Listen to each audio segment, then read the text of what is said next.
नसीम शाह एक ऐसा नाम जो आज हर पाकिस्तानी के लबों पर है।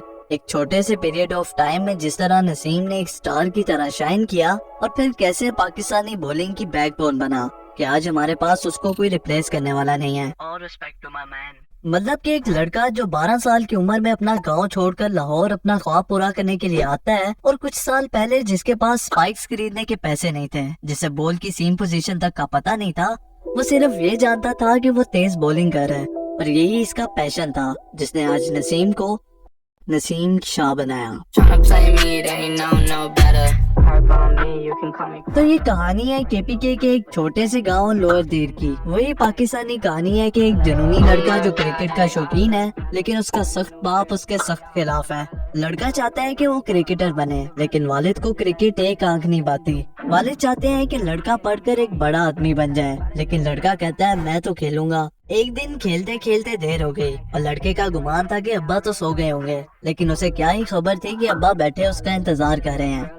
खैर लड़के की खूब पिटाई हुई, लेकिन लड़का फिर भी कहता था मैं तो खेलूंगा। लड़का अपनी बॉलिंग को लेकर स्कूल में काफी फेमस था। इसका बॉलिंग टैलेंट देखकर सबने बोला कि तुम क्रिकेट एकेडमी ज्वाइन कर लो। बहरहाल अम्मा और भाई ने लड़के का साथ दिया और लड़का लाहौर आ गया, जहां नसीम ने कदाफी स्टेडियम के साथ अब्दुल कादिर एकेडमी ज्वाइन की। नसीम का टैलेंट और उनके घर के माली हालात देखकर अब्दुल कादिर ने उनसे कोई फी नहीं ली और नसीम ने एकेडमी में ट्रेनिंग शुरू कर दी। यहाँ पर शुरू के 6 महीने नसीम की जिंदगी के मुश्किल तरीन 6 महीनों में से थे।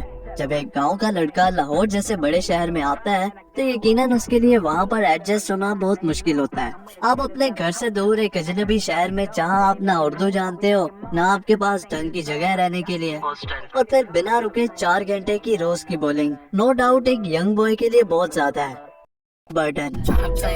लेकिन नसीम शाह इस सबसे ऊपर था। कुछ अर्से बाद नसीम अंडर 16 डोमेस्टिक टूर्नामेंट के लिए सिलेक्ट हो गया, जिसमें नसीम ने सिर्फ 8 मैचेस में 32 विकेटें हासिल की। नसीम शाह का टैलेंट खुलकर सामने आ गया था। ये उसकी जिंदगी का एक टर्निंग पॉइंट था। इसके बाद ही नसीम शाह को अंडर 19 सर्किट में चांस मिला।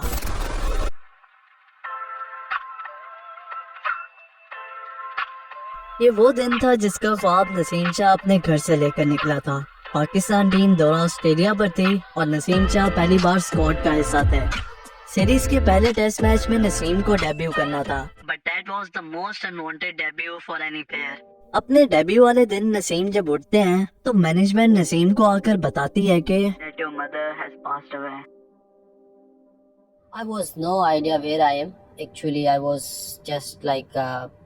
just hang, and I was no idea where I am. And like 6 or 8 months, I was so struggle. Naseem Shah अंदर से टूट चुका था। उसने सोचा था कि ये मैच वो अपनी वालदा के नाम करेंगे, लेकिन कुदरत को कुछ और मंजूर था, जिसकी वजह से नसीम अपने डेब्यू में कोई खास परफॉर्मेंस नहीं दे सके। बेशक हर मुश्किल के बाद आसानी है। साल 2020 आता है। बांग्लादेश पाकिस्तान के टूर पर है। सीरीज का एक लौता टेस्ट मैच है और पाकिस्तान की मैच में पोजीशन बिल्कुल कंफर्टेबल है। बांग्लादेश अपनी सेकंड इनिंग्स खेल रहा है और नसीम शाह बॉलिंग पर है।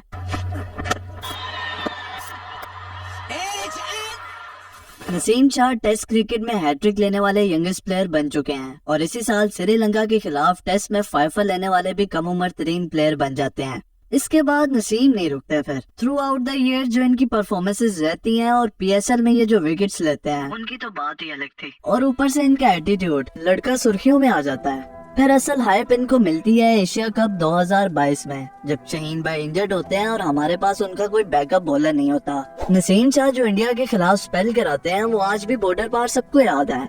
और उसी टूर्नामेंट में एक अजीम सानिया भी होता है।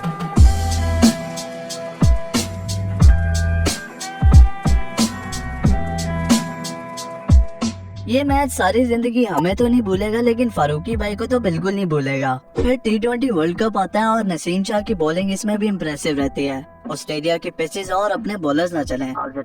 पाकिस्तान फाइनल के लिए क्वालिफाई करता है, लेकिन किस्मत हमारा साथ नहीं देती। 2022 से पहले पाकिस्तानी क्रिकेटर्स में बाबर आजम को गूगल पे सबसे ज्यादा सर्च किया जाता था, लेकिन 2022 में नसीम शाह को लेकिन वो कहते हैं ना, The harder the conflict, the more glorious the triumph. Allah Hafiz.